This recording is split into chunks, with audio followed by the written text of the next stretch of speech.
Assalamu alaikum. I'm Sister Sandra, sitting in for Sister Amira Bey today, assisting Dr. Alim, and he is here to give you news you can use because the world is definitely on fire. Turning it over to you, Dr. Alim. Assalamu alaikum to you, sir. Wa alaikum salam. Welcome everybody. This is the 19th element, the second half of the survival show. The first half being, of course, the Your Immunity Project that airs on Tuesdays. And so the 19th element comes on Wednesdays, and largely we deal with geopolitical issues and things like that. And so tonight, I don't know where we're going to end up, but we're going to end up with better understanding of what's going on in the world in which we live. And so we're assisted tonight, not by our usual sister Amira. She's taking care of some family situations. And so she's not back with us, but we have Sister Cheryl and Sister Sandra both with us, helping us to facilitate our program.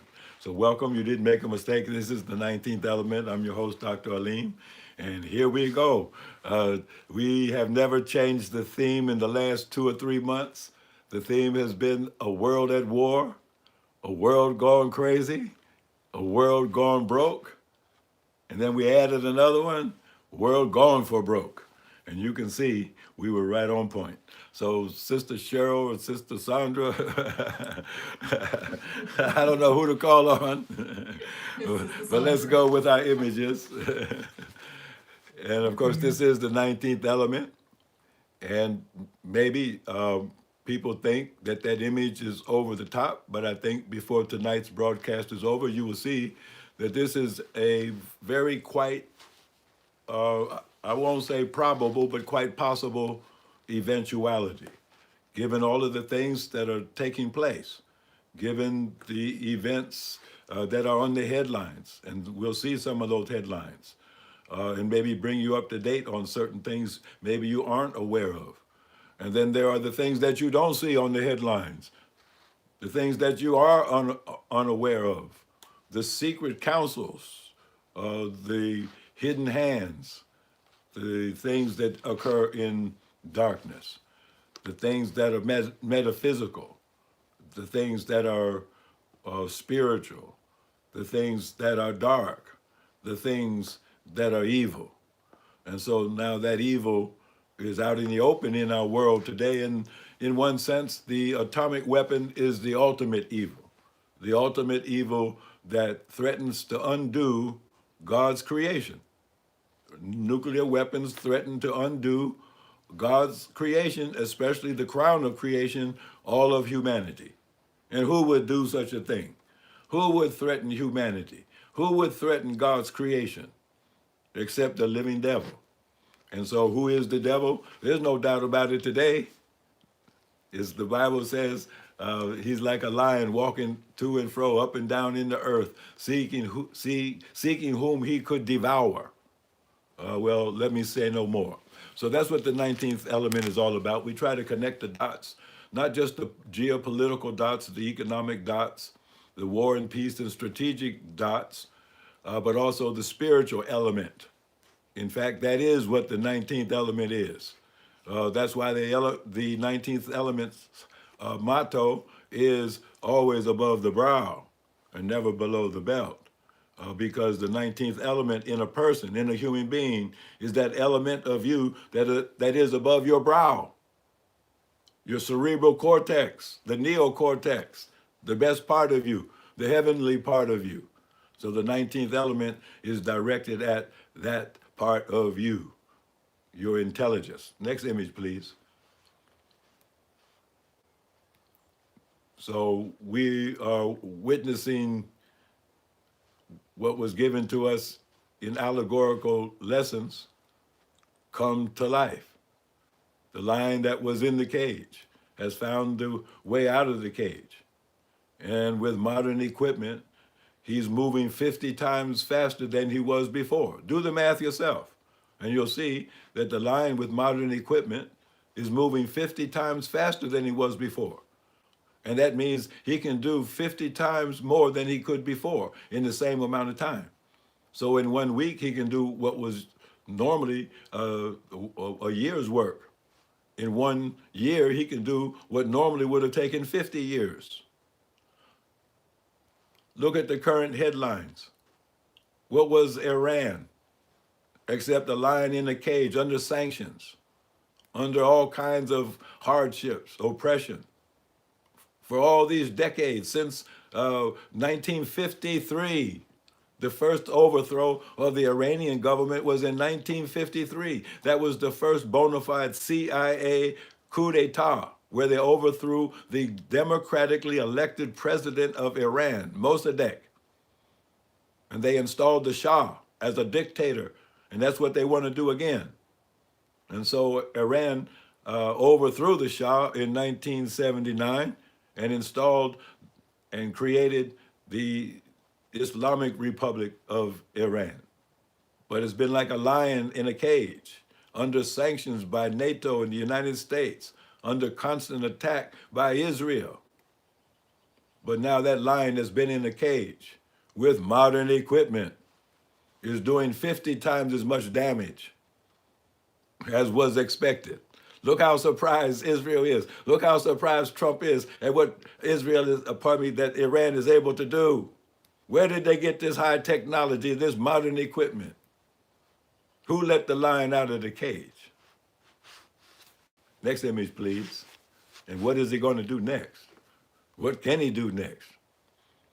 Well, evidently, Iran had a plan of survival, didn't they? They evidently planned this now. According to what spokesmen have said, they say they have been planning for this war for 20 years. So now they're saying to America and to Israel, bring it on. You want a land war? Bring it on. You want to attack our Navy? Bring it on. You want to open up the Straits of Hormuz? Come on, bring it on. Oh, you said France and England, they're sending warships? Bring them on. We've been planning this war of survival of our nation. Really, when you think about it, it's the survival of Islam in the modern world. If they conquer Iran, then Saudi Arabia is next. All of the rest of the Muslim world is next. Ben Gvir, he already threatened Turkey, said, you're next. After we conquer Iran, we're going to conquer Turkey. Because they are out to establish what they call the Greater Israel Project. And so that's their project. That's their plan of survival, of the Zionists. They intend to conquer the Muslim world. And in order to do it, they have to kill the Muslims. How are you going to conquer the Muslim world unless you kill the Muslims? And the Christians, and the righteous Jews that are among the Muslims and the Christians. You got to kill them all. And so that's what this is. This is the plan of survival of Satan. How else is Satan going to survive unless he murders the righteous? Next image, please. So Iran is carrying out their immunity project. Now this slide is kind of misplaced. But they put their minds together and they came up with a plan. So let's go on to the next image. I'm going to use that later on. And so Iran did not falter at the death of the supreme leader. The supreme leader himself did not falter in the face of death. They claimed that their intelligence was so great that they were able to locate him. That wasn't so hard to do. He was at home, at his desk, working. because he said he was not going to let the enemy cause him to hide in a shelter. They advised him, his security people said, why don't you hide in a shelter? He doesn't hide. He's the supreme leader. He goes to work every day like he always did. And so didn't he know that he was going to be murdered? Hadn't they advertised the fact that he was going to be murdered? Of course they did. So they martyred him, but he was a willing martyr. Don't you understand? He gave his whole life for his country. And then in his elderly years, in his late 80s, I think, somewhere in his 80s, in poor health, some say he even had cancer. So he gave his entire life and now his entire death for his Islamic Republic of Iran. And so he becomes a living martyr even in death. His death did not mean the death of the nation. His death actually gave life to the nation and gave life to the spirit of the nation, gave life to the faith of the people of the nation of Islam, of the Islamic Republic of Iran. And then, of course, waiting in the shadows and still in the shadows is Ali Khamenei's son, Mustafa Ali Khamenei. And they say he is a military man and he stays out of the public spotlight and he makes very few, if any, public speeches or appearances. He's somewhat of a mystery man. And there's a lot of doubt about and confusion about who he really is, except to say the one statement that I'm aware that he made after being appointed as the supreme leader, an eye for an eye is what he said. It's an eye for an eye. So they killed his father. They killed his wife. They killed his sister. They killed his daughter, along with the Ayatollah. And the first words out of his mouth as he takes charge of Iran is an eye for an eye. Of course, that's the law of Islam, as well as the law of the Jews. An eye for an eye, a tooth for a tooth. A supreme leader for a supreme leader. Next image, please. And the Iranians generally keep their word. So does the Honorable Elijah Muhammad. Now look at this Muhammad speaks from way back when. This was before I came in the nation. See, let the kings out of the east dry the river Euphrates. This is a prophecy from the Bible that he brought forward. Let the kings of the east dry up the river Euphrates, and his interpretation was that because of the troublemaking of Israel brought into the Holy Land by America and England. Look at that cartoon down there. America and England brought Israel as a troublemaker into the Holy Land, causing trouble among the righteous people. That's what the UN did in 1948. And they've been causing trouble and mischief and bloodshed ever since. And so ultimately, the Honorable Elijah Muhammad says that once the world of Islam wakes up, and that's what's happening now, then the kings of the East will dry up the oil. No more oil. And don't you see that that is exactly what has happened? That the river Euphrates, the river of oil that has made America's industrial revolution possible, makes Europeans warm and cozy in the wintertime, fuels the economies of China and Japan and Korea and India. Now the kings of the East have dried up that oil supply. Not because they wanted to. It's not because Kuwait wanted to, or Oman, or Bahrain. They didn't want to. They had to. Because Iran is exerting their regional power. Next image, please. And so what this means for the global economy is dire. It means gasoline prices skyrocketing, already going up in many places, 50 cents, $1 higher than it was yesterday. And when will it stop? Some economists say Americans will soon be paying $12 to $15 a gallon. What does that mean to you in your daily commute? So the kings of the East say this is Netanyahu's war, which means that this is a war of conquest to establish greater Israel. So they understand they're next in the crosshairs, even though they made a deal with the devil. See, that's the problem. See, they made a deal with the British 100 years ago. That's how this sheikh or this emir or this king in whatever Arab emirate he's over, whether it's Saudi Arabia or Dubai, they were set up by the British 100 years ago.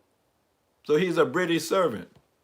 He's not independent. None of those countries are independent. And if you've ever been in that part of the world, you'll see that these countries are about as big as Silver Spring outside of Washington. It's like a suburb of Chicago. That's how big these places are. They're not big at all. They're not really countries. They're satrapies of the British Empire and now the American Empire, and they've actually agreed under the Abraham Accords to be the serfs of the Israelis. They're in partial agreement with the Greater Israel Project as long as they can stay in power. But how can they stay in power if the people that they are ruling over revolt and overthrow them? And that's what they're afraid of. So this is Netanyahu's war, and they're waking up to the fact that they have been betrayed. Next image, please. They're waking up to the fact that Trump's promise to protect them was a lie.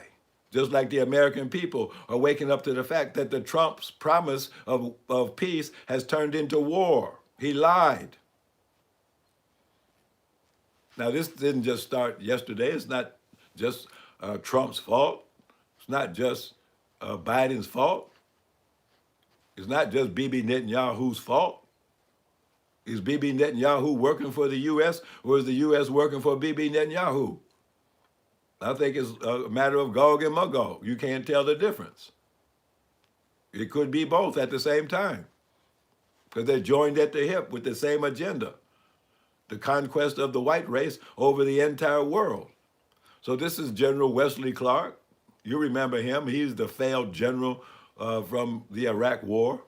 Didn't win anything, never won a battle, never won a war, but yet he's a decorated general. And here's what he says: we're going to take out 7 countries in 5 years, starting with Iraq, and then Syria, Lebanon, Libya, Somalia, Sudan, and finishing off Iran. Okay, well, if you look at the list, they're still fighting in Iraq.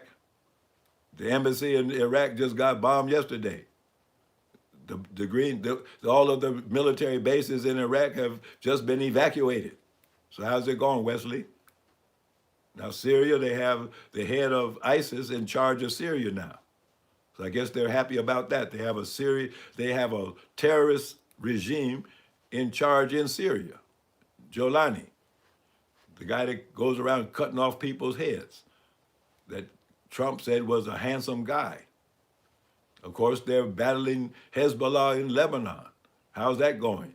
Lebanon just destroyed, 8 Merkaba tanks yesterday, shot down an Israeli helicopter, wounded the son of Ben Gvir, ambushed a brigade of Israelis, sending barrages of missiles into northern Israel, causing they have to evacuate. How's it going? Even though you assassinate leaders, how's it going? Now, maybe your most total success was in Libya with the assassination of Gaddafi, and the plundering of Libyan oil and the setting up of terrorist bases in Libya so that you can seed terrorism into Africa.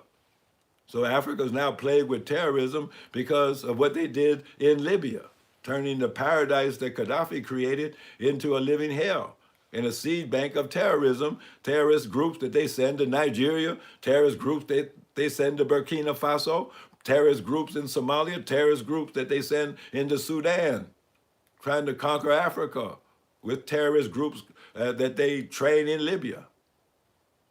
And I was reading the headline just yesterday. Trump has bombed Somalia 147 times. As we speak, Somalia is being bombed by Trump. And that's why they're against the Somalis up there in Minneapolis, charging them with fraud and all kinds of stuff. They're bombing the Somalis here and they're bombing the Somalis there. But they're fighting back. And of course, they have war going on in Sudan after the last visit of Victoria Nuland. You see, so this is the list of wars that are being carried out. And there's some wins and some losses, but they're still carrying on. The satanic plan to slaughter millions and displace huge populations to poverty. And you see that is well underway. Next image, please.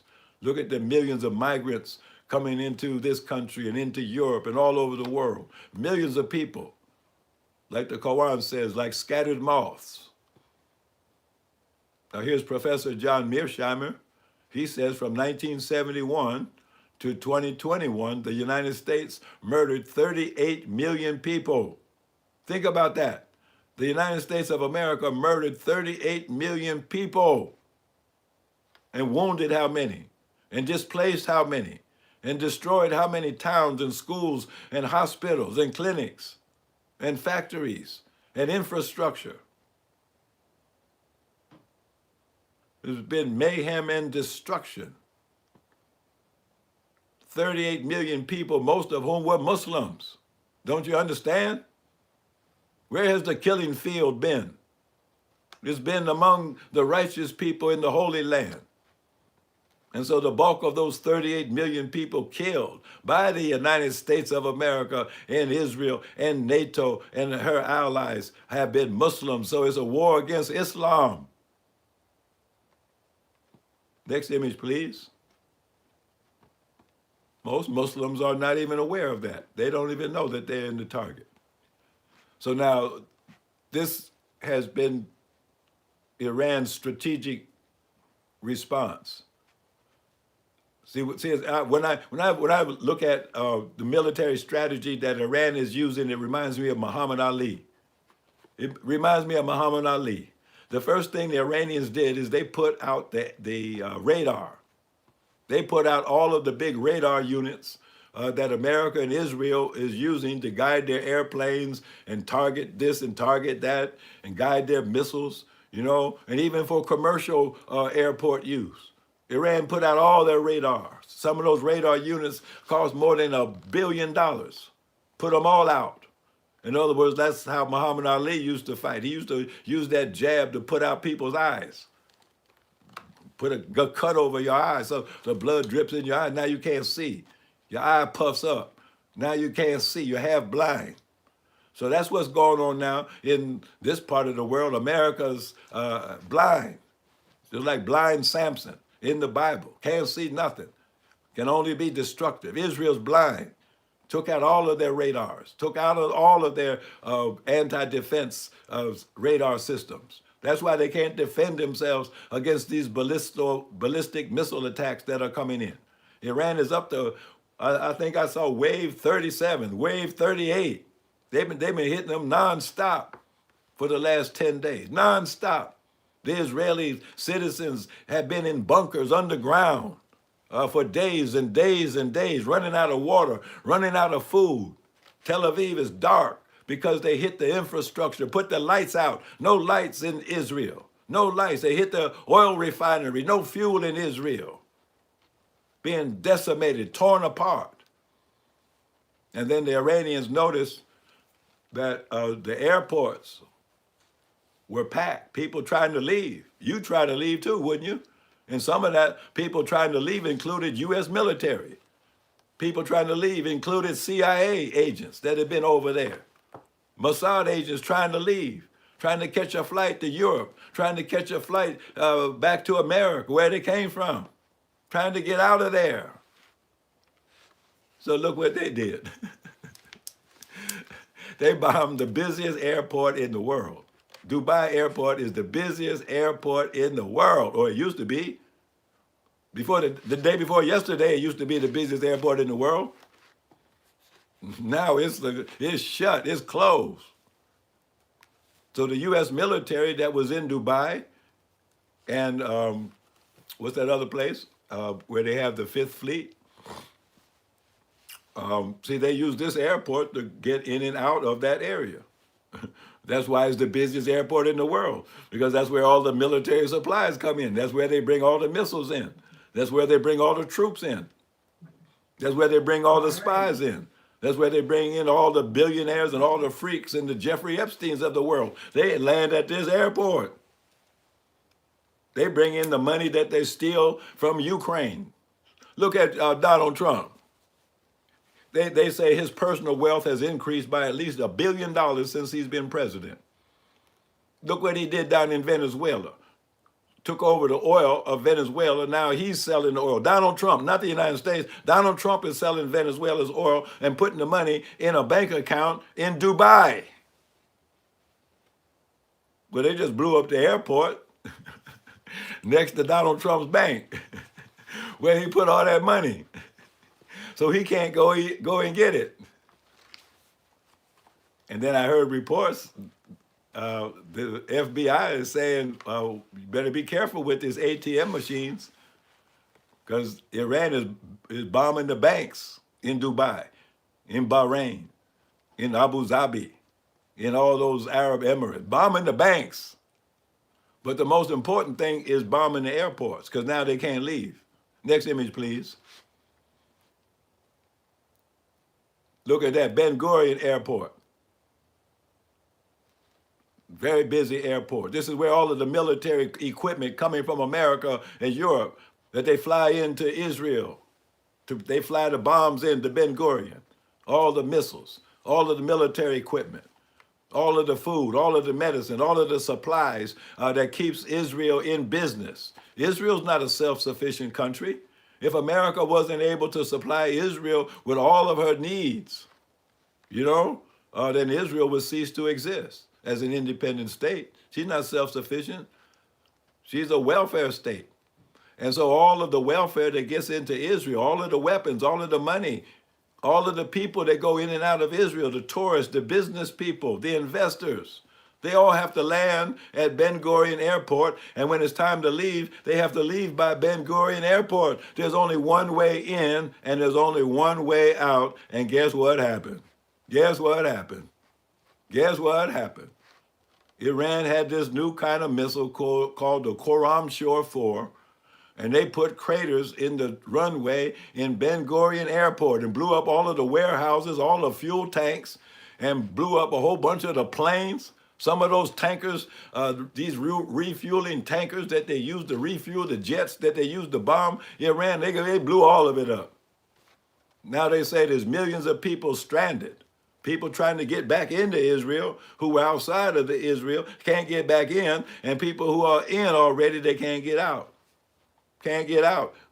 The U.S. Embassy, Mike Huckabee, the U.S. ambassador, he told the Americans that are stuck in Israel, hey, you have to find your own way out.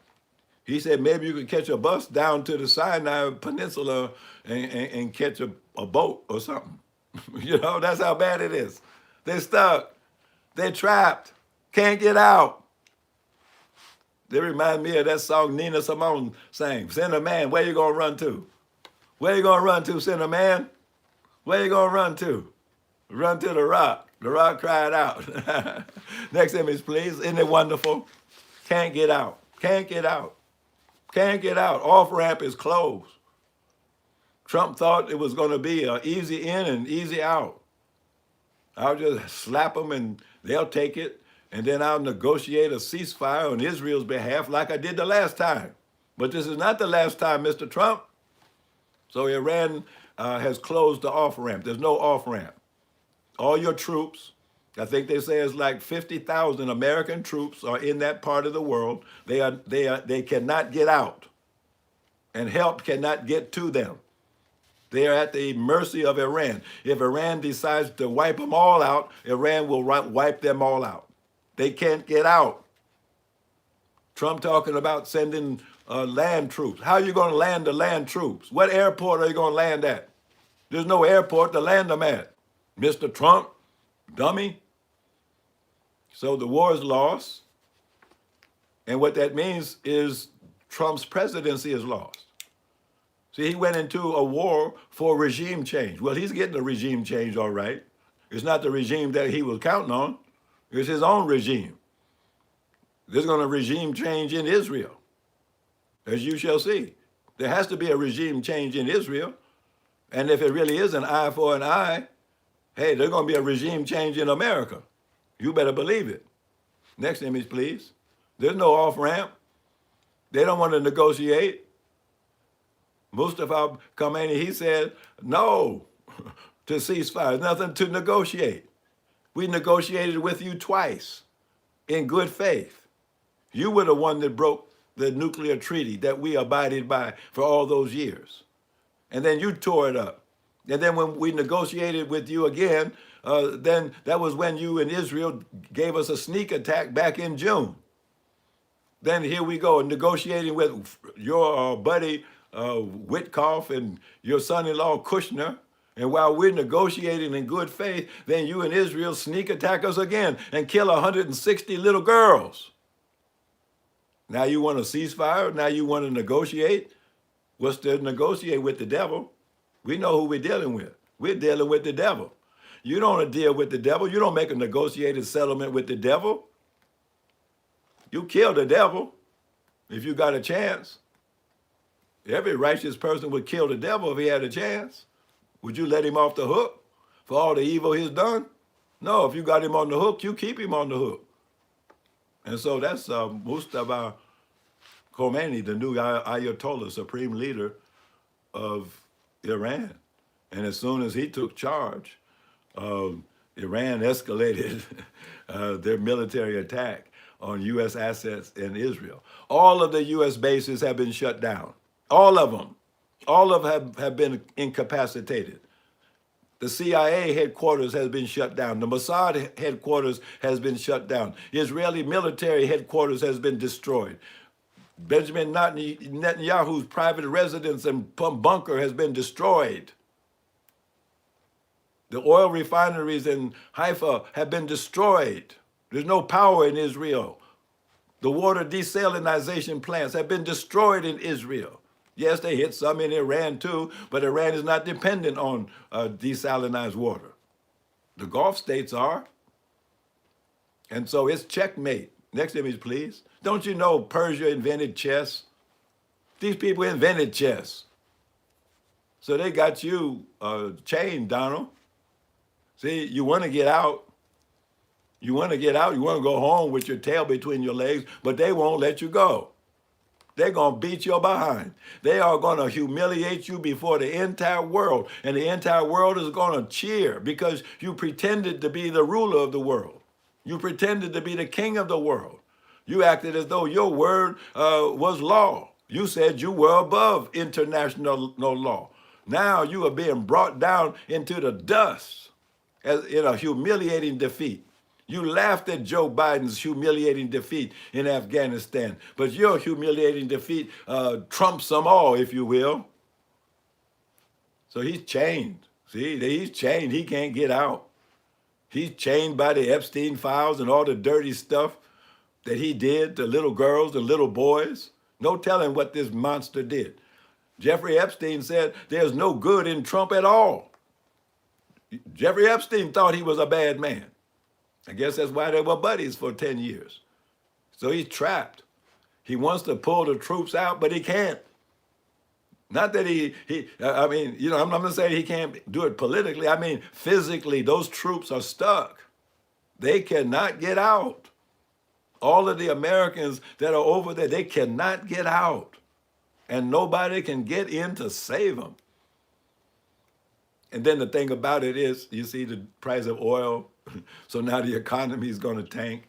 All the people that were thought that Trump was putting America first, they found out different. He put Israel first. Now it's hitting them in the pocketbook. Oh my, he's in big trouble. He's in big trouble. He took all that money from AIPAC, from Marion Adelson and all of the Jewish Zionist bankers. He took all that money. Now he's their slave. Look at that. He's chained like a slave. That's a chained slave. That's not a free man. If he was a free man, he would do what free men do, but he can't. He can't even tell the truth. And he's a notorious liar, despised all over the world. The only thing that the world can't make up their mind, which one's worse? Which one's worse? I'll throw it out to you. Which one's worse, Bibi Netanyahu or Donald Trump?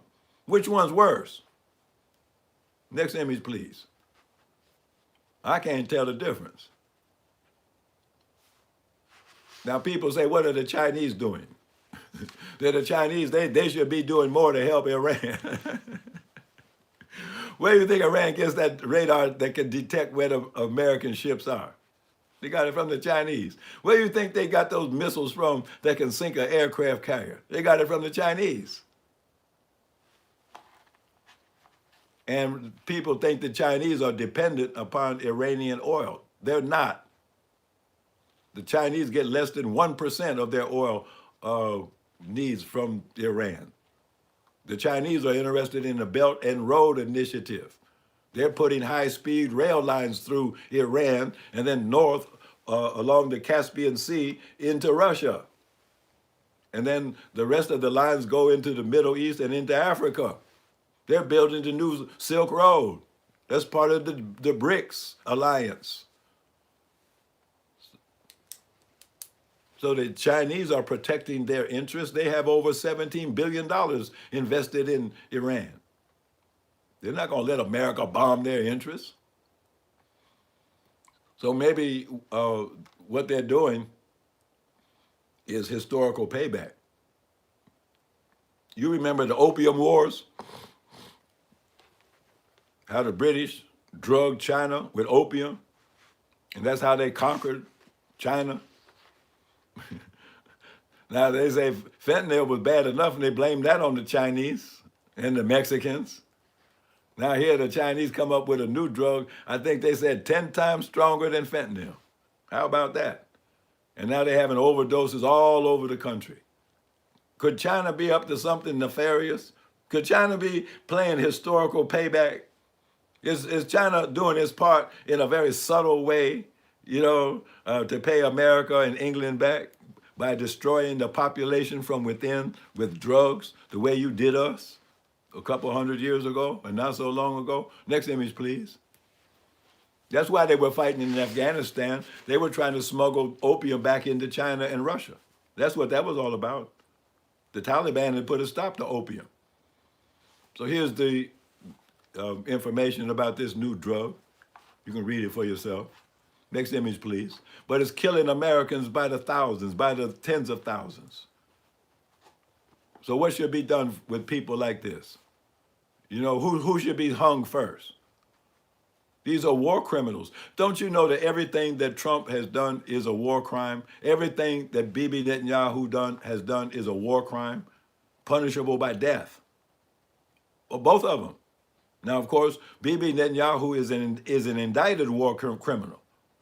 So now 5 countries in Europe, Sweden, Norway, Denmark, Finland, there are 5 of them. They said if Bibi Netanyahu's plane flies over their country, they're going to force his plane down and arrest him and hand him over to the International Criminal Court. 5 European countries. So now what that means? What that means is that there's no direct route for Bibi Netanyahu to flee Israel into America. He won't be coming back to New York because he has to fly over those countries. And if he does, they will arrest him. So he's stuck with the rest of the Israelis in Israel. He can't go anywhere. And of course, in many countries around the world, they're driving the Israeli diplomats out of the embassies, saying, you go home, you're not welcome. They're turning Israeli tourists away. You're not welcome in our country. You're persona non grata. Get out of here. You're the most despicable people on the earth. You can't come in our country. You can't contaminate us. So Bibi Netanyahu is stuck like all of the Israelis. Nobody wants them because of their bad behavior. They have violated everybody's law, everybody's moral code, even their own. They don't obey the laws of Moses. They don't obey the laws of Jesus. They don't obey the laws of Muhammad. They don't obey any code of morality that's understandable except the morality of the devil. And so now you can understand why they have a history of being run out from here and run out from there and exiled from here and exiled from there. These are terrible people. But where could you exile them now? You can't exile them anywhere. And so you just got to take care of them where they are. Next image, please. And that's what's being done. Now, that's a headline. Where is Bibi Netanyahu? They bombed his house and his bunker. That was about 5 days ago. Hasn't been seen since. Some say his plane took off and flew to Greece, and some say flew to Germany. But was he on it? That was his plane. Where was he? Where was the press conference when he got to Germany? Where was the press conference when he got to Greece? Where's the TV interviews? Where are they asking him questions about, is it true that Tel Aviv is in flames? So according to the IRG, the Revolutionary Guards from Iran, they said, we bombed his house, and we bombed his bunker, and we bombed the Knesset, and we bombed the home of Ben Gvir, and all of the heads of the Israeli government. So wouldn't that be something? Here's a man who said his strategy against Iran was to decapitate Iran, regime change. Wouldn't it be something if Iran just killed him? And who would cry? Would there be crowds of people in the streets of Jerusalem mourning the death of Bibi Netanyahu, who brought death and destruction to their entire country? He pretended to be the savior of Israel. And look what he's done. Destroyed it. He likes to call other people anti-Semites because they're against the interests of the Jewish people. Who's more against the interests of the Jewish people than Bibi Netanyahu? Who's the biggest anti-Semite in the world? Except Bibi Netanyahu and those with him. So who would mourn if he is dead? And the Israeli government hasn't said he isn't. They haven't denied the report. They haven't said anything. And the same thing about Ben Gvir. Is he dead or is he alive? Yesterday, 2 days ago, they said he was wounded. We know he was wounded, but where is he now? Next image, please.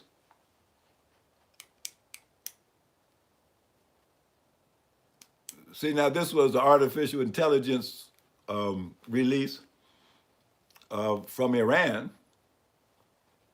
And they said, see, there's a media blackout in Israel.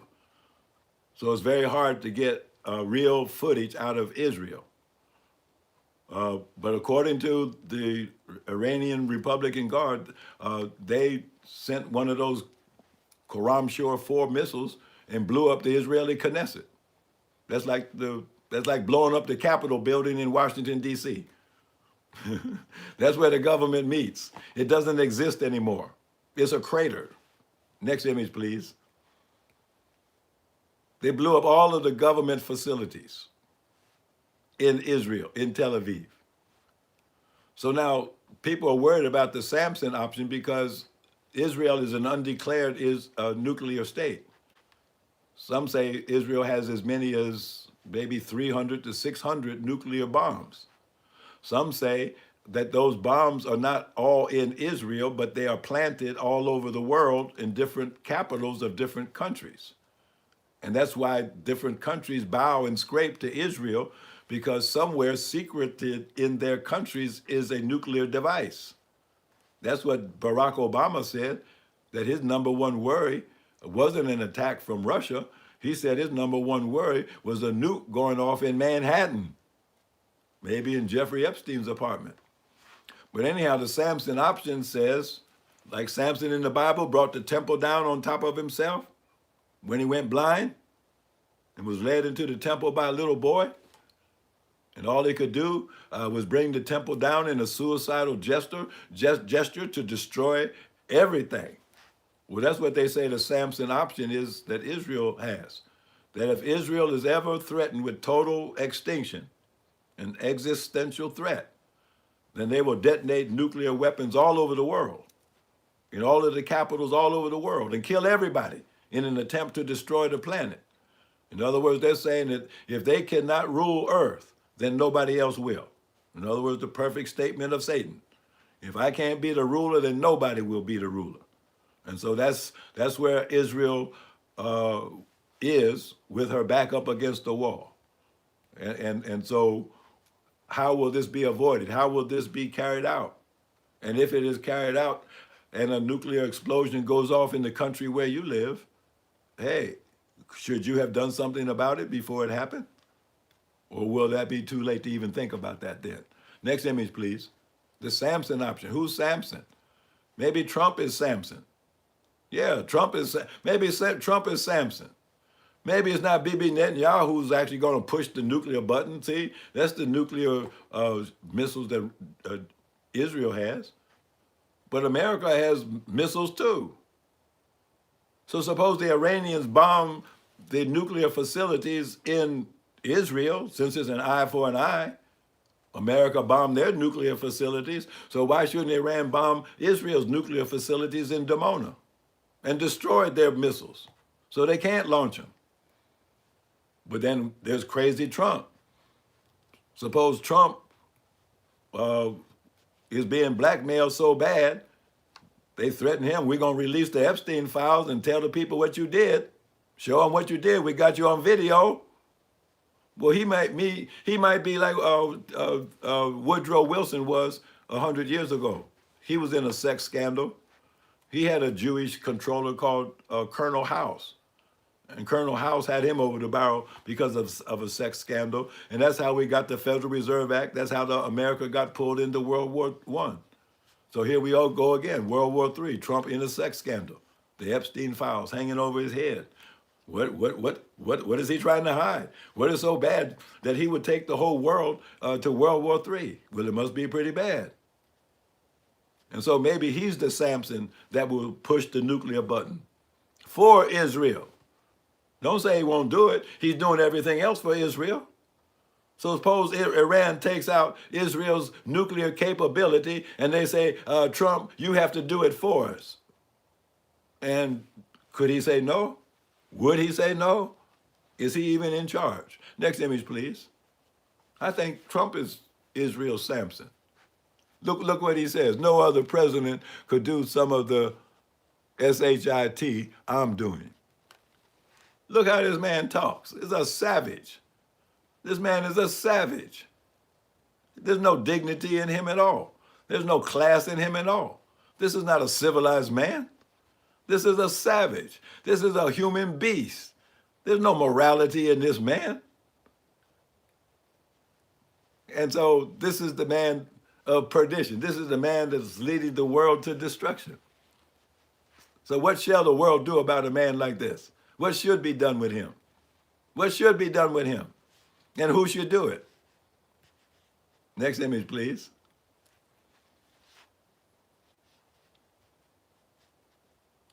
See, the insiders say he's already talking about launching nukes. Since everything else he tried so far doesn't work, what does he have left? Either humiliation or launch the nukes. Then what? Then what will Russia do? Then what will China do? Or what will they do preemptively before Trump has to do that? Can you sleep tonight resting peacefully that this maniac won't push the button before you wake up in the morning? And aren't you aware of what the counterattack would be like? So what are you going to do about your president? Next image, please. And his wacky cabinet, all of whom swore allegiance to Israel before they took office. So which one will survive the war of Armageddon? That doesn't sound like such a remote question anymore. It's not such an abstraction anymore, is it? Yeah, it's right in front of you. It's right on your doorstep. You see the war of Armageddon and you have to choose, don't you? Which way do you go? Who has your allegiance? You know, who are you loyal to? What do you believe in? What is your true belief? Next image, please. You know what side you're on. See, it's a moment in history. Which path will you choose? See there? You can stay with the downfall of Babylon, or you can go on to the hereafter. You see, Black Holocaust Remembrance Day, 2026. See, look how the Iranians remember their dead. They didn't pretend that Ayatollah Khomeini was going away and come back. They accepted the fact of his martyrdom. They accepted him as a martyr. They accepted his death. And his death inspired them. He's more powerful in death than he was in life. So they didn't want to bring him back, you know? And he didn't want to stay there. His life was over practically. All of the things that he could do was gone. His strength and vigor was gone. So what else could he do to sacrifice for his country more than give his life? So he's like all of the great martyrs. In my mind, you know, I rank him, hey, that's like Martin Luther King. Martin Luther King was a martyr. Medgar Evers was a martyr. Fred Hampton was a martyr. How many other martyrs can you name? See? Just think about all the martyrs that we have among us. All of our great leaders that were shot down and killed and lynched and murdered by these same people that killed the Ayatollah. But yet the Iranians, because they are civilized people, they accept the martyrdom of their great heroes. And they use the martyrdom of their great heroes to inspire the living.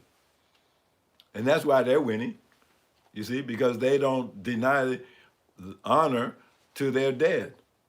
When you deny the fact that somebody who died, hey, you are denying them the honor of ancestorship. You're denying them the honor of their life because you don't even mourn their death because you don't say that they died. And so the Iranians aren't silly people like that. They acknowledge life and death, and they know that life and death is all for Allah. Next image, please. And they're willing to give their lives and their death for Allah. And you see them doing it. Here's another soldier that gave his life and death for Allah. I remember Brother Ronald. Every time I went to Chicago, almost, I saw Brother Ronald. And so he's an old soldier for Muhammad from the old days, you know, and everything I know about him and remember about him was good. I don't remember anything or ever hearing anything bad about my brother. He was always on post. And I believe he was the national investigator. Somebody correct me if I'm wrong, but I think he held the post of the national investigator. You see, so may Allah be pleased with his soul. I just found out about his death today. Next image, please. And unfortunately, there's another death to report. That's my great friend and colleague, Dr. Etienne Massac. Now, some of you don't know Dr. Massac, but he was part of the Dream Team. That's him. That picture was taken the day we operated on Minister Farrakhan at Howard University. And Dr. Massac was a part of the Dream Team. He was the chairman of plastic surgery at Howard University Hospitals. And he was a friend of mine personally. And I just got the news today that he passed away just a few days ago. And so one member of the Dream Team that helped to save the life of Minister Farrakhan, you know, has passed on. And that reminds me, as one of the remaining members of the Dream Team, I think I will do what I was thinking about last week. I think I mentioned it, since Dr. Patina, the wife of Brother Jabril, did a video, what happened to Brother Jabril? I think I should do something in the name of Dr. Massac. What happened to Minister Farrakhan? Because if this man had not done what he did to assist me, Minister Farrakhan wouldn't have made it. I'm just telling you the truth. So some people have, you know, suspicions against all of the doctors who were involved because people have spread suspicious innuendos. And he's one of those that have been touched by those innuendos of suspicion. And so not only to clear up my own reputation, but also to clear up his. Because if he hadn't done what he did, you wouldn't have a minister today. If I say I saved the minister's life, well, that was the first time. That was the first time. And then there was the second time. And that second time, he had more to do with it than me. Yeah, I was there too, but he had more to do with it than me. And I think I ought to tell that story. So he gets the proper credit that he deserves, as well as others who saved the minister's life. so that we have him today. He's still in our midst, as grateful or as ungrateful as you might like to be. Next image, please. So may Allah be pleased with the great Etienne Massac. But here lies Israel. How about that?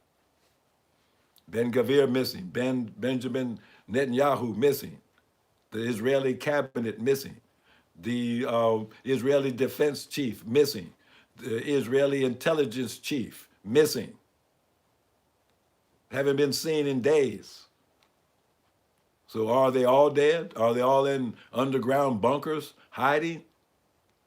Well, the Israelis said if Benjamin Netanyahu was hiding in his bunker, they just blew it up. So where are they? Are all of them dead? Is this a regime change? Is this a decapitation strike? And then look at the bottom line there. Iran closes the Gulf banks.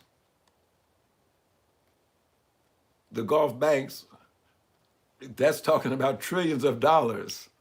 Don't you know that Dubai was becoming the financial center of the Western world? That's why Trump put the Venezuelan oil money in Dubai. Now all those banks have been shut down by Iran. Well, maybe Iran is going to rob them.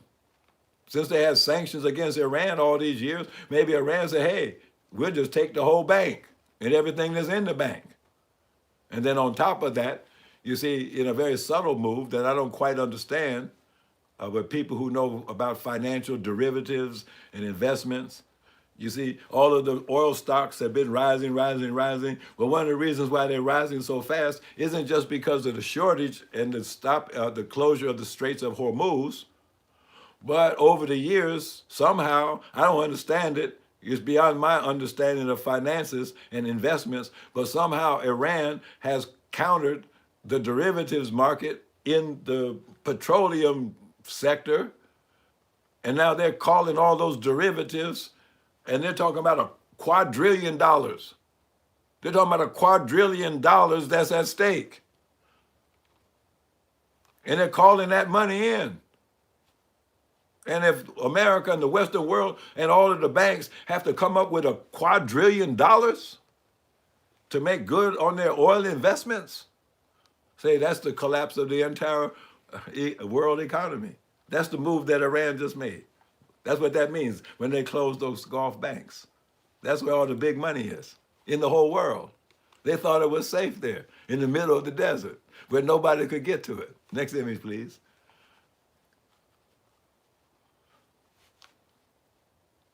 So now this just came in just before we came on the air. As the Iran war escalates, Congress passes automatic involuntary draft registration. March 11th, 2026. See, did you know that was on the books?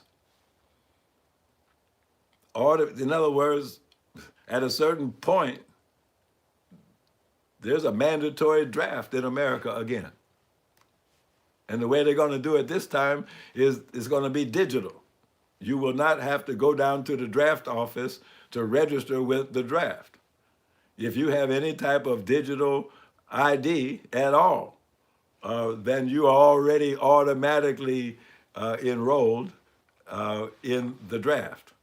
It's involuntary. And so if they have plans for even a wider war, even a global war, land invasion, all the crazy stuff they're talking, you see, then it means it's going to affect your grandsons and your sons and your daughters because it's male and female this time. You see, and they can't get enough volunteers. That's why the Navy is so weak. That's why they had to send that aircraft carrier back for a third tour, because they don't have enough soldiers, fresh soldiers on the shore to recrew the ship.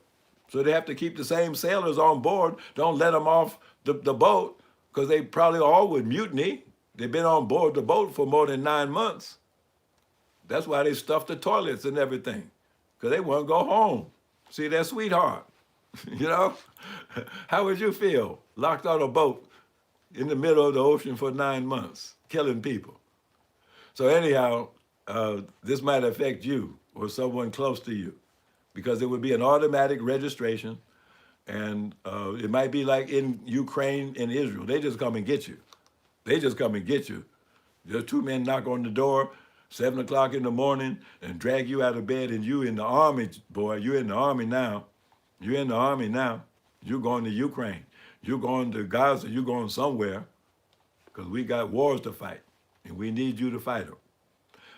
Next image, please. That might be the last one. Oh, no, that's not the last one. So this is what we were talking about on prayer and fasting, and we're going to continue that. After the Savior's Day week events, the big question on everybody's mind was, what's next? What's next? What do we do next? Well, we bring the kingdom. That's what's next. So that sperm meeting the egg is like you and me at the gates of paradise. Can I get in? That's what you want to know. You're already at the gates of paradise. Don't you know it? Okay, so you're standing at the gates of paradise wondering whether you can get in. Well, what have you done, or what are you doing that qualifies you to get in? That's what we want to talk about. Because if you can't get in, then what? What's the alternative? Then you go into oblivion. See, that sperm only has enough glucose, which is its fuel, to wiggle his tail to move a certain distance. Then after that, it runs out of gas, you could say, and dies. And so if you get that far and can't get in, it was all a waste. And so this is something for all righteous people who care about the hereafter to contemplate. I've made it this far. There are many who didn't make it. Many who were better than me didn't make it this far. But here I am. I'm standing at the gates of paradise. We're on the brink of the hereafter. But can I get in? I don't think Ben Gavir and Bibi Netanyahu should get in. I don't think Trump and them should get in. How about you? Do you think you should get in? Maybe you don't think I should get in. Okay, but by our works will we be judged. And so we need to get busy to make sure that our works are up to par. They qualify us to enter into the kingdom, because that's what's next. You see that this world is being destroyed and removed. Look at all of that, what do you call it? The renovation, urban renewal going on in Gaza and the Holy Land. They're renovating the whole place. They're carrying out a demolition project. All that old stuff is being removed. Well, what's going to replace it? Well, they think it's Solomon's temple. But I think God has other ideas in mind after the renovation is complete. And so don't you want to see what God has in mind? Don't you want to be a part of it? Well, you got to get yourself ready so that you can get in. Next image, please. Or be left behind. So you need life enough to get in. You need energy enough to get in. God promised that he would come and give you life, and life more abundantly. And so you should take advantage of that promise so that you will have enough life in you that you can last long enough to get in the paradise when it comes. So we have a abundant life healthcare plan we're working on to be able to offer to you in the very near future. Next image, please. So what we're talking about is a national lawful deliberative dialogue to discuss the problems of the black nation. The survival of the black nation is at stake. And so we need to at least sit down together. All of us have a stake in this. All of us are involved, whether we want to be or not. I don't think those people in Iran necessarily wanted to be involved in an all-out war, but they are. I don't think those people in Lebanon, in Syria, in Somalia, I don't think they woke up saying, I hope somebody bombs me today. But they find themselves involved in it anyhow. Somebody did bomb them today. Somebody did blow up their neighborhood and killed schoolgirls. Somebody did do that to them. But look what's happening to us over here. How many schoolgirls of ours got blown up in America? How about the Birmingham girls that got blown up in the church? And how many little girls got blown up today that you don't even know about? Little black boys got killed today. What about all the violence and crime that's taking place among us due to poverty and ignorance? Where's the employment? Who's taking care of the homeless? Who's taking care of the orphans? Who's protecting us from criminals? Who's protecting us from the police? Who's protecting us from the government? Who's helping to bring up the economic condition of our people? Well, these issues and more need to be discussed among us because we are in dire straits right now. The entire world is. It's not just us. It's not just us, but other people are convening councils. And so that's what I'm calling for, a council on the survival of the black nation. Now, our friend and brother Malik Zulu Shabazz, I really haven't talked to him about this, but I think he's already calling for a follow-up conference on the 21st day of March, which is not far from now. 10 days, in fact, I guess. And I think the theme of it should be the survival of the black nation. And we should convene it with all of the leadership that's in our communities, from all branches of our communities, a Big Ten event like it was last week. And let's sit down and discuss these issues in a serious way and come up with a survival plan. Otherwise, how do we expect to survive? And so if we convene such a Congress, then we can count on the presence of God in the midst of us. For wherever two or three of you are gathered together in my name, there I am also in the midst of you. And through such a national, lawful, deliberative dialogue, we can come up with solutions of how to make our communities a decent and safe place to live. We're full of ideas, and all we have to do is put those creative ideas together in a synergistic way, and you do that through dialogue. And with Allah in the midst of us, how could we fail to solve our problems and come up with solutions that we can go to work on and improve our condition? So that's what I'm looking forward to, is that all of us are gods. The Honorable Elijah Muhammad said every Muslim is an Allah. So let's convene a meeting of all of the Allahs under one big tent, and let's discuss the problems of our nation and take responsibility and do our duty. Next image, please. Now, this is something I'm going to take maybe 5 minutes to talk about. The other day I think Monday, yesterday, or 2 days ago, on prayer and fasting, question and answers, Chief Abdul Malik played a little video of Dr. Stephen Greer. And Stephen Greer was talking about the power of the mind and how minds connect and form a network and all that kind of thing. And of course, Hollywood has made movies about such things and mystifying it, making it sound so spooky that normal people can hardly imagine themselves doing it. So now, this is something, as you see, the effects of group practice of the Transcendental Meditation Program on preventing violent crime in Washington, D.C., results of a national demonstration project, June to July 1993. So what Dr. Greer was saying is correct, but he just didn't go far enough. His math didn't go far enough. Now, I participated in this demonstration. I'm a regular practitioner of transcendental meditation. It goes along with prayer.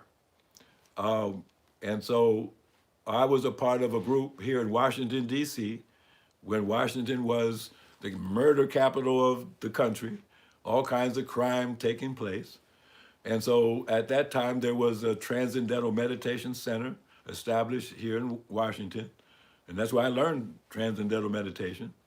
And so I was invited to participate along with others in a regular practice, group practice of Transcendental Meditation in an effort to lower the crime rate in Washington, D.C.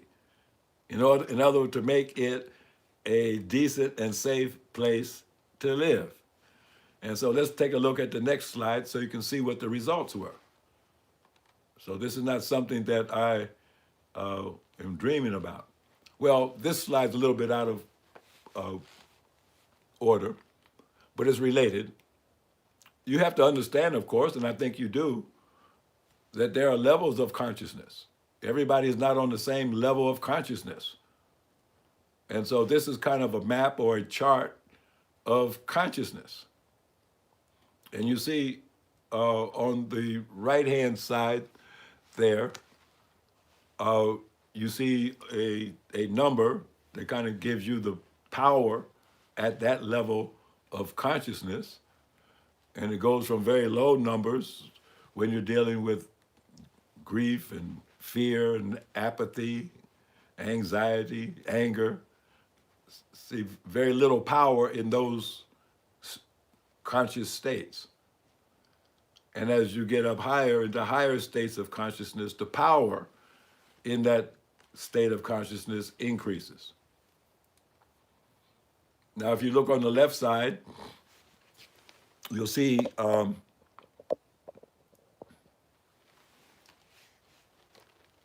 hell, purgatory, in between, paradise, and then heaven. In other words, the condition of your life corresponds directly to the level of your consciousness. The higher the level of your consciousness, the higher the quality of your life, and the more heavenly it is. And the lower your level of consciousness, the more hellish your existence is. So that's the basic point being made on this chart, that levels of consciousness matter. Now, of course, that was one of the points that Dr. Greer made, is that it has to do with levels of consciousness. So how does one raise one's level of consciousness to the highest level?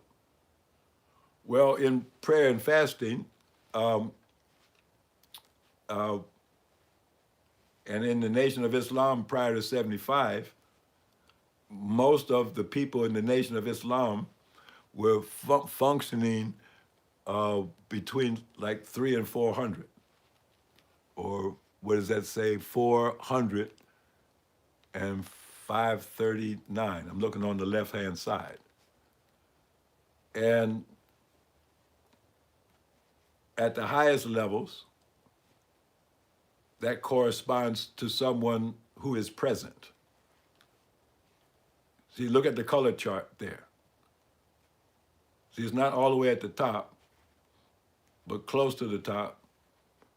I am presence, or I am present. See, if we could only get our people to that level, where they actually come out of the shadows, out of the darkness, out of the death graves that they're in. You see, they're not all the way up to the level of the Godhead, but they would be high enough on the consciousness level, in their consciousness level, to take responsibility for being, for even existing. For even existing, for being here, taking responsibility for being here, responsibility for myself and my environment and my world, and my culture, my civilization, my planet, my universe. I'm present and I'm responsible. I'm accounted for. Now, of course, at the lower levels of emotions and consciousness, that's not even possible for a person to think like that. They don't feel like that. They don't feel connected like that. So the purpose of prayer and fasting and meditation and all these other spiritual disciplines is to elevate one's consciousness to that level so that you can actually be present in the world as a force and power in the world to get something done. You can't get anything done at those lower levels of consciousness and emotions, except get into trouble, cause problems, create hell for yourself. You have to elevate your level of consciousness, and prayer and fasting, meditation, that gets it done. Now let's look at the next image.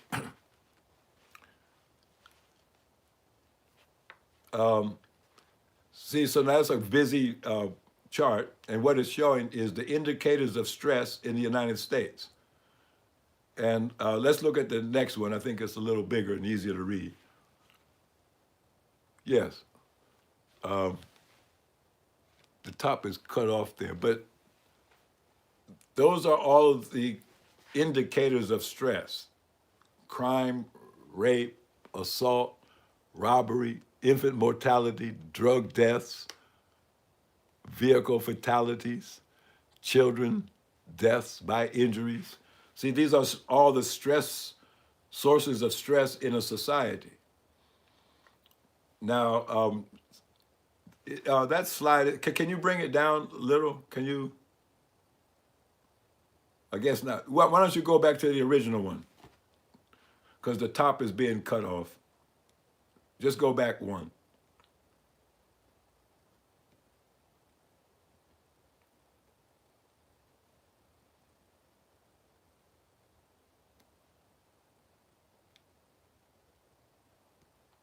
Go back one more. Go back one more. Yeah, okay. So I know that's smaller, but I wanted to show you the whole thing. So that blue line that starts out relatively low on the left-hand side, then suddenly rises up and then flattens off, plateaus, and then drops down. That's the number of people who were engaged in regular meditation. Now, all those other colors represent the crimes, the murders, the homicides, the robberies, all of the bad stuff that was going on that made the crime rate so high. And you see, when more people started to meditate, then all of the crimes went down. And as long as people maintained their meditation, then the crime rate stayed down and continued to drop. But then when people stopped meditating, then you see the stress level started going back up and all of the crime started to go back up. Simply because, now listen to this, simply because 1 square root of 1% of the population were meditating. 1 square root of 1%, not 1%. See, that's what Dr. Greer said, that you had to get 1% of the population meditating in order to have this effect to reduce crime and make our communities decent and safe. But that's not correct. If you do the right type of meditation, if you do the right type of prayer that elevates the level of consciousness to the highest level, then you will have an even more powerful effect. And that's the synergistic effect of meditation and prayer. And this is the scientific proof that it works. So now, if you apply this to our people, sister, I don't know, is there another slide? Yeah, so that's the same thing again. Next, there's the one after that. Let me see what's, yeah, now this is another. This is the last one. Okay, this is another indicator. See, the red line, or the red dotted line, is the predicted rate of drug abuse. But when people started meditating, the actual rate of drug abuse dipped down below where it was expected to be. And then when people stopped meditating, then it went back up to where it was before. So in one way or another, this proves the placebo effect. This proves the power of prayer. This proves the power of the mind over matter. This proves the power of good over evil. This proves the power of love over hate. So was that the last one you said? Yes, sir. Okay, so you can bring it to me. We can wrap this up and then open things up for questions. But so I did a little research because I participated in that research in Washington here. So I knew where it was, and so I dug it out. And I wanted to make sure that my math was correct, and it is. So now, how many black people say, let's just narrow it down. Let's just say we're not trying to save everybody, but we're in love with self first, and so charity begins at home. So if we were on our mission, then we would say, okay, there's 51.6 million black people in America right now. 51.6 million. At least the U.S. Census, that's what they tell us. That there are 51.6 million of us. Okay, that's about, I think they say 15% of the population, 51.6 million. So now, how would you save 51.6 million people? See, isn't that the question of the day? How could you save 51.6 million black people even if they don't want to cooperate with what you're trying to do to save them? Well, we just saw the answer. Meditation or prayer. And the way we pray is more powerful than transcendental meditation. How do I know? Because I do both of them. And I know which one's better. And I do both because both of them are good. But if we did either one, that's the point I'm trying to make. I'm not trying to make a distinction between one or the other. Do the one you know. Well, the one that most of us know is called prayer. So now back in the day, prior to 75, the Muslims used to pray collectively for what we wanted. And a lot of times we got exactly what we wanted when we prayed together. And sometimes we, like if somebody was bothering us, somebody was harassing us. I guess in the old days, the old folks say you put a curse on them. You put a curse on them. I put a spell on you. Well, in one sense, that's what a prayer is. Put a spell on you. And it could be a good spell or a bad spell. You come into the room, you cast a spell. Assalamu alaikum. You just cast a spell. You cast a good spell of peace and brotherhood and love.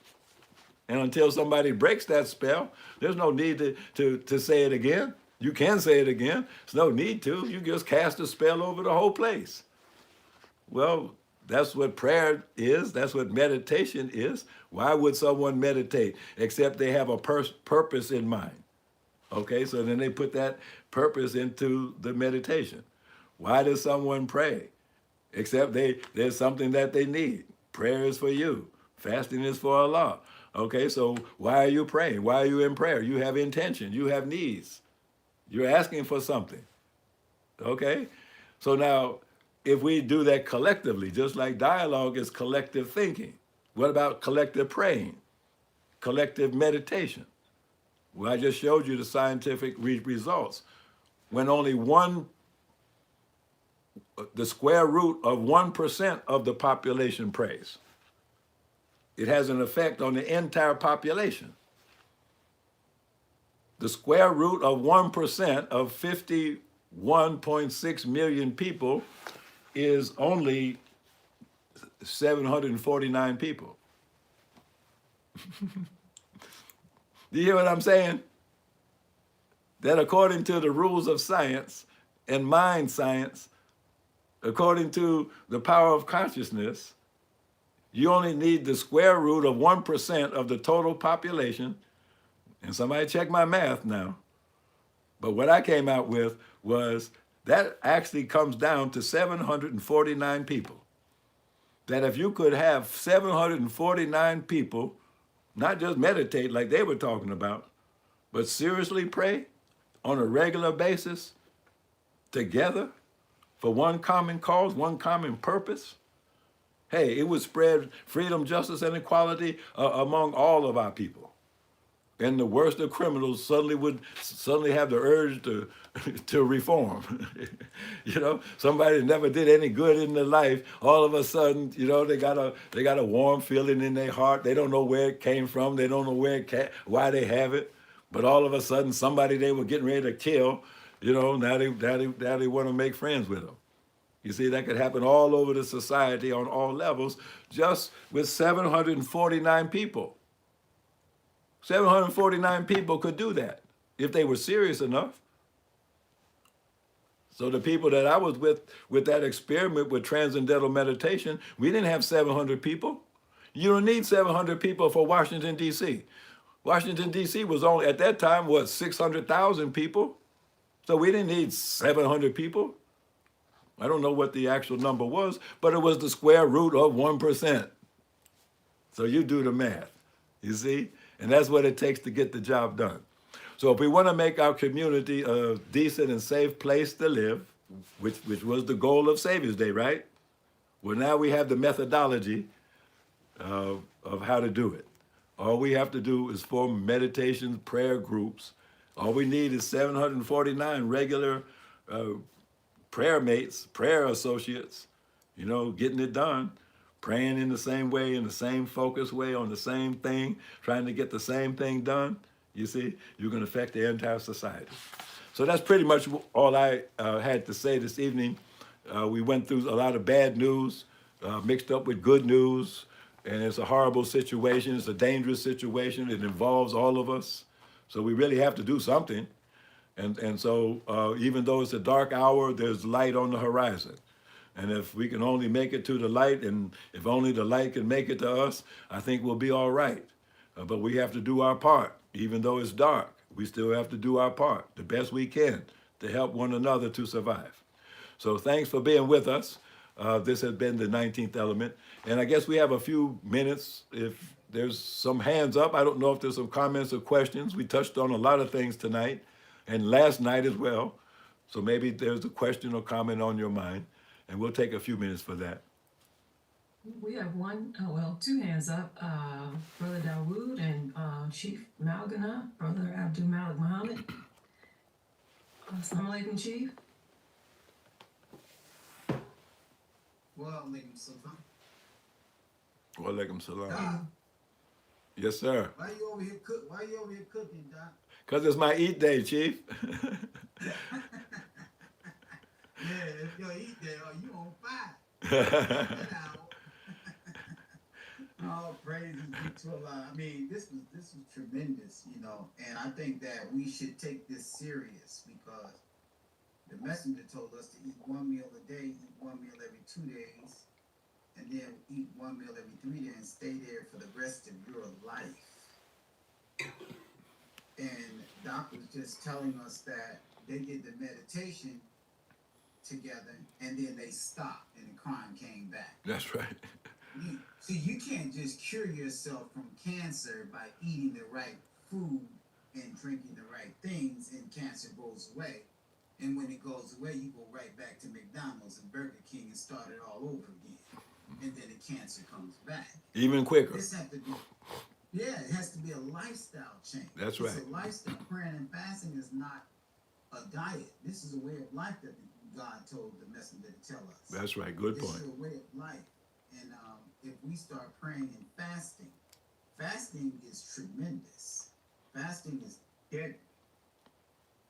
With the things that's in you, it'll show you if you're a strong soldier, if you're a punk. That fasting will tell you who you are. You can say what you want to say, but you do a 3-day fast and see what it tells you. Then once you find out where you're at, you know where you can go from there, and you find a common denominator with yourself, and you start inching your way up. Surah 84, ayat 19, that you shall certainly ascend from one state after another. Yes. But we have to practice it. So, Doc, I love it, and keep up the great work, and let's continue to see what Allah has for us tomorrow. Yes, sir. And for a great fisherman like you, getting 749 people together in a serious manner, an army of praying and fasting folks, hey, we can save our people. Now, guess what? Guess what now? Mm-hmm. Now, my math might be a little off because I haven't done the calculation recently. But if you take the total number of people on planet Earth, say close to 8 billion people, what's the square root of 1% of 8 billion people? And it's somewhere in the neighborhood of 10,000. See, 10,000 holy ones could save the entire world. 10,000 who elevate their consciousness to the levels that I showed you on that chart. Those would be the 10,000 saints of God that would literally save the entire planet. So can we get 10,000? I know we can get 749 by Allah's grace. But suppose we could get to 10,000. Suppose we could get 10,000 people praying and fasting intensely with discipline. We could bring an end to every war. We could put an end to poverty. I mean, if you look at all the crimes and suffering in the world, that's where all the suffering, pain, and death comes from, people committing crimes. That's right. So we just showed you, you don't have to go out there with guns and clubs and beat people and throw them in jail to get them to stop committing crimes. Just let the righteous people meditate and pray together in a disciplined way and use that spiritual power to control the bad behavior of other people. Straighten them out. They don't even know why they got straightened out, but they straightened out. That's right. Beautiful, Doc. Beautiful. That's all we have to do. So let's do it. Let's do it. We see it on this small level, Doc. Just imagine we had 750 people over here praying and fasting. It would be a fix. It would be a fix. Now I tell you what you can do. Go look. See, that's number 749. Now go look that up. Surah 7, verse 49 in the Quran. The actual number is like between 748 and 749. I rounded it up to the 749. So go read Surah 7, verse 48 and verse 49 and see what it says. 748. Yeah, don't do it now. Don't do it now. That's homework for everybody to do. Okay. But we can talk about it another time. Absolutely. So was there another hand up? Was there another hand up? Yes, sir. We have Brother Dawood. Okay. Brother Dawood. Assalamu alaikum. Wa alaikum salam. Excellent. Interesting. My mind was wondering on my question, meditating on my question, but with this, the last part of the speech and what we was talking about with you and Chief, as far as the meditation is concerned, that was very interesting, very, very interesting. But Doc, my question is, as far as this whole Iran thing, that was my thing, geopolitics, and I had a little issue. I was talking to Chief about my little issue. I was having an issue myself, but prior to my issue, that's all I used to do, Chief. I don't know if I ever told you, study geopolitics. One time I heard a speech by Honorable Brother Master Farrakhan. It was that speech, and the Jews plan. You probably remember, it probably come to you later on, but he talked about how America is responsible for the third world. She's the biggest problem of the third world, is his words verbatim. And I was like, how? It just popped over my spirit about 15 years ago. And ever since then, I would be studying geopolitics because the internet was around then. And as time progressed, Chief and Doc, I started to see what he was talking about. So my question is that Iran is doing very well in response to what is happening to her. She is like, from the content creators that I watch, because I'll be up most of the night watching, the content and new developments. Mm-hmm. Everything that I'm watching and everything that I'm seeing, she's doing extremely well. And what really made me know that she's doing well is because she's putting preconditions on renegotiations. She's saying stuff like, in order for ships to sail through the Strait of Hormuz, one of the Iranian professors said, he said, you have to expel your American and Israeli ambassadors out of your country. Yes. I was like, damn. She's really threw down the gauntlet. She's going hard on this thing, Chief. Yes. Yes. My question is, Doc, and there's a couple other things. I don't really want to be too long-winded because we've been on for a minute. But my question to you, Doc, is that you mentioned it and you touched on it, this martyrdom culture. You know, I'll be watching these Iranian videos. They be yelling and screaming outside in Farsi. They be yelling and screaming, protesting what's happening, while the Israelis is in underground bunkers. Yeah. So you tell me which ones are the scared ones. Yes. So my question is, Doctor, if you can touch on this martyrdom culture that these people is looking forward to dying. They like almost fanatically is looking forward to dying for this cause because they feel like America is the great Satan. I just want to kindly and ask you to speak on that like a little bit in depth because I think that's important to cover at this moment. Thank you. Yes. Well, the culture or spirit of martyrdom is characteristic of Islam in general. Any true Muslim is a willing martyr. My life and my death are all for Allah. So sometimes the life of a person as a living being is more valuable, and at other times their death is more valuable.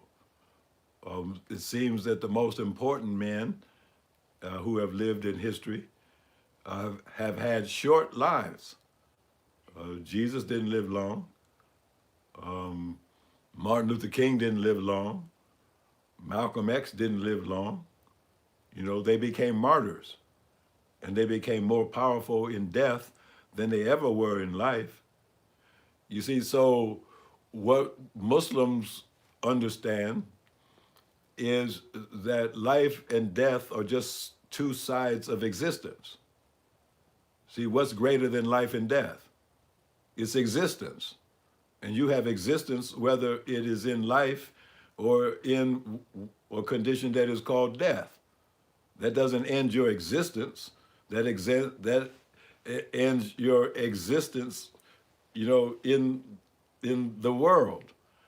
It does not end your existence as a soul. Your soul is immortal and was created in the beginning with all other souls with God. And so our trials and tribulations on earth, in our life on earth, is ultimately resolved when we return to our source, to the source of our soul, which is Allah. And so the great test is Allah sends our soul out into the world to only return to him, to see if it returns to him pure as it was when it was sent out. Even though you were in a dirty world, a wicked world, a sinful world, full of temptations and allurements. Did it contaminate and corrupt your soul? It was pure when Allah created it. And then he sent it into the world, enveloped in flesh, among all of the temptations of the world and of the flesh. So that when the soul returns back to Allah in what we call death, is it still pleasing to Allah as the day that he created it? And if it comes back to Allah, pleasing, clean, pure, and good as it was when he created it, despite having been in the world, you see, then he accepts it and takes it to the next higher level of what? Of existence. Because existence is eternal, even though life on earth is not. You see, so I think that's a better way to look at it. You see, you are to protect your soul. And sometimes the best way to protect your soul is to live a good life. You see, that's what the prophets come and teach us. These are the good ways of living. These are the laws of life, to live successfully. So sometimes the best way to protect and preserve your soul so that it remains pure and pleasing to God upon his return is to live a good life.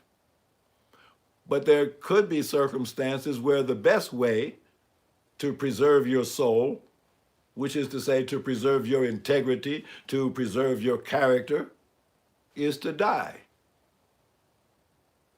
You die for what you live for.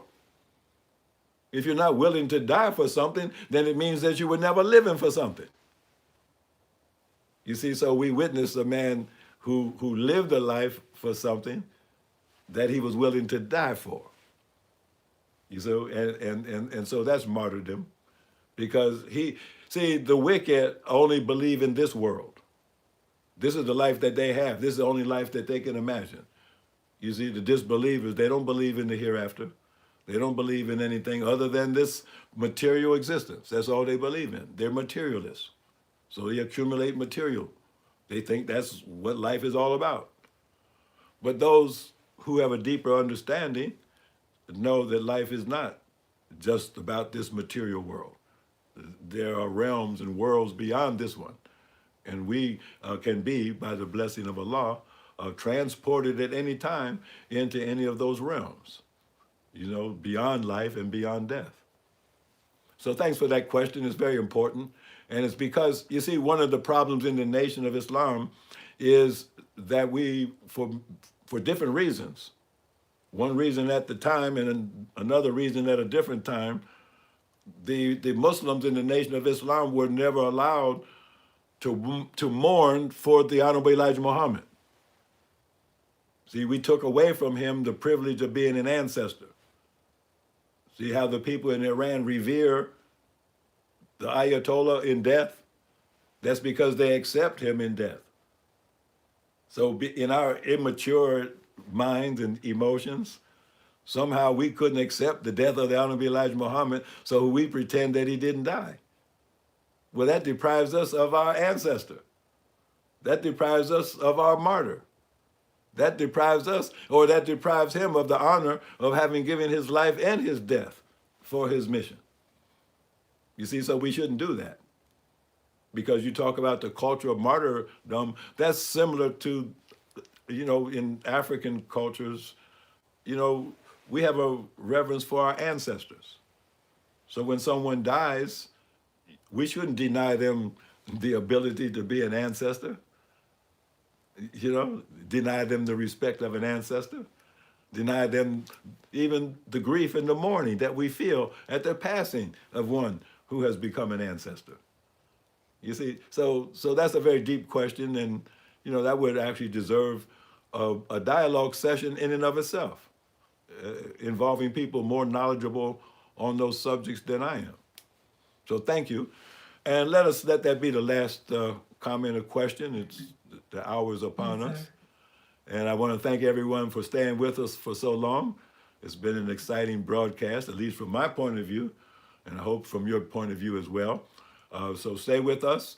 In the future, we have a wonderful lineup coming up in the future with prayer and fasting this Sunday and Monday. And you don't want to miss it, because we're going to talk about, can you get in? It's time for the kingdom to come in, but can you get in? You see, that's what we want to talk about. Because if you can't get in, hey, you don't want to know what's next.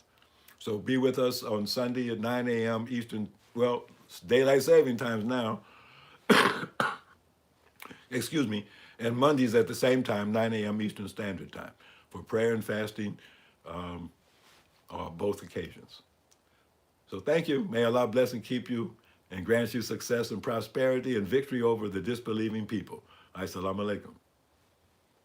Like salam, sir.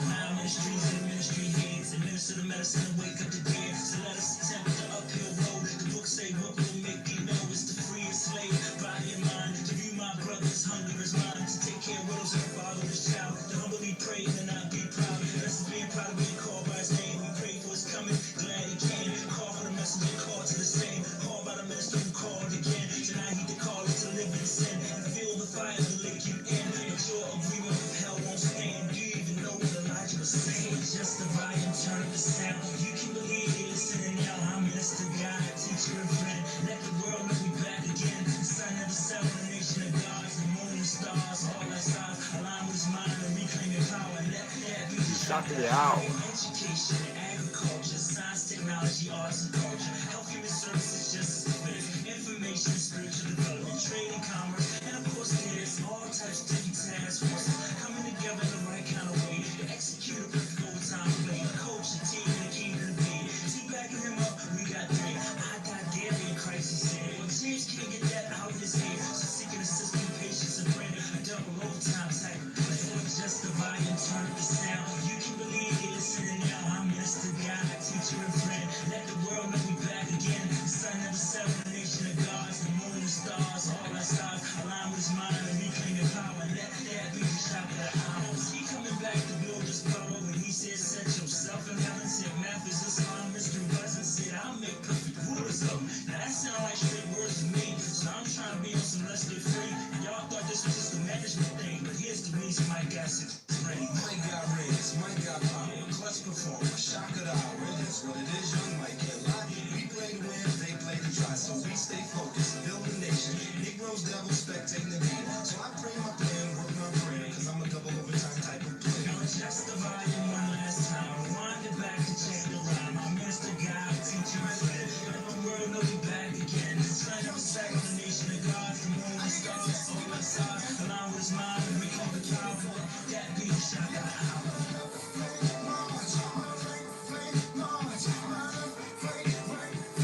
Hold on a half step to the real march. That's all I wanted. Okay, see you next time.